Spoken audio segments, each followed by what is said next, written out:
Hello friends, this is Pratiksha and I belong to Sky CC. तो जैसे कि first part में मैंने आपको लोकल सेल्फ गवर्नमेंट के बारे में बताया था, तो आज उसका सेकंड पार्ट कंप्लीट करते हैं। तो मैंने कहा था कि बलवंत राय मेहता जो समिति थी, उन्होंने त्रिस्तरीय पंचायती राज व्यवस्था का सुझाव दिया था।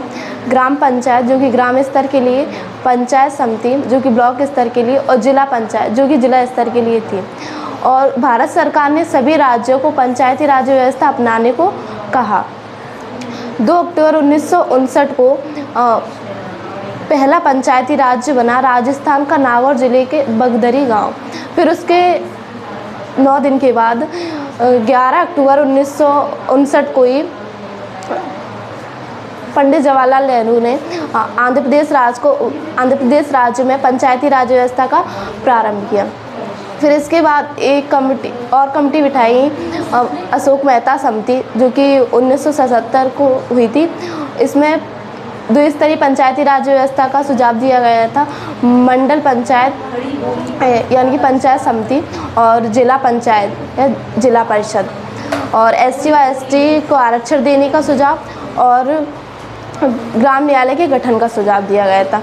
VPK राव समिति जो कि 1985 में हुई थी, और फिर उसके बाद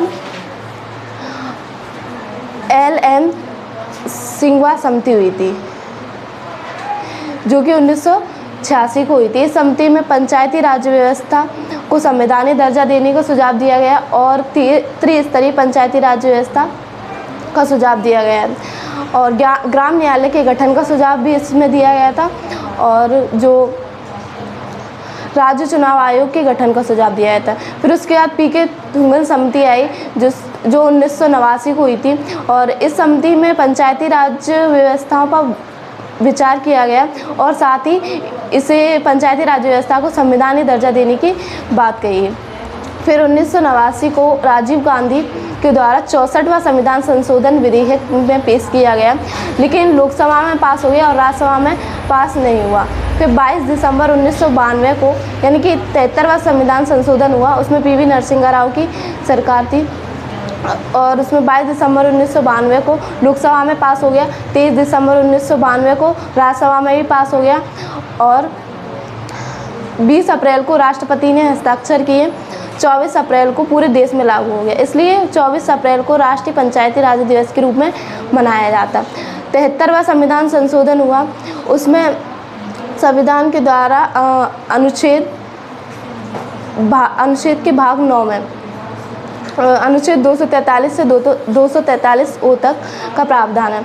इसके द्वारा संविधान के 11 अनुसूची जोड़ी गई, और इसके द्वारा इसके अंतर्गत 29 विषयों पर कानून बनाने की शक्ति प्रदान की गई, और पंचायती राज व्यवस्था के त्रिस्तरीय ढांचे का व्यवस्था की गई, और ग्राम पंचायत के प्रत्येक स्तर में 1/3 महिलाओं के आरक्षण की व्यवस्था की गई, और जो इसका कार्यकाल 5 वर्ष निर्धारित किया गया, और पंचायत भंग होने पर 6 माह के बाद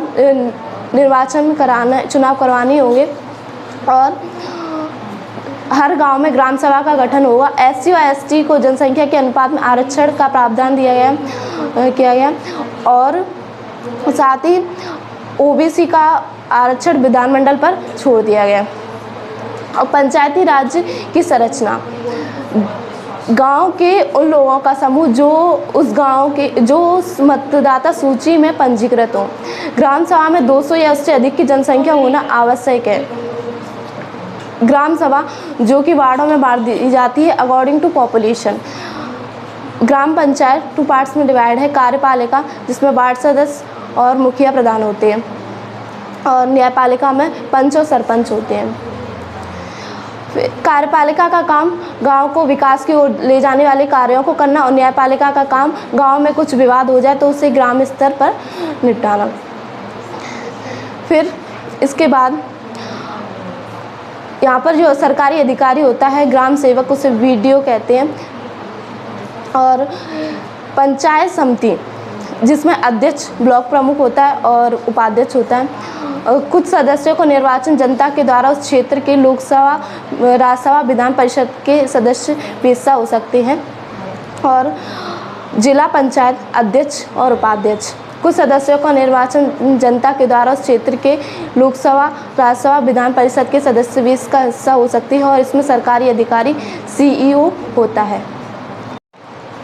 तो आज मैंने आपको स्थानीय सुशासन के जो ग्रामीण क्षेत्र है उसके बारे में बताया और इसी तरह के नए नए वीडियोस देखने के लिए चैनल को सब्सक्राइब करें, वीडियो को लाइक करें और हमारे स्काई सर का स्लोगन है स्टडी विद हैप्पीनेस। जय हिंद, जय भारत।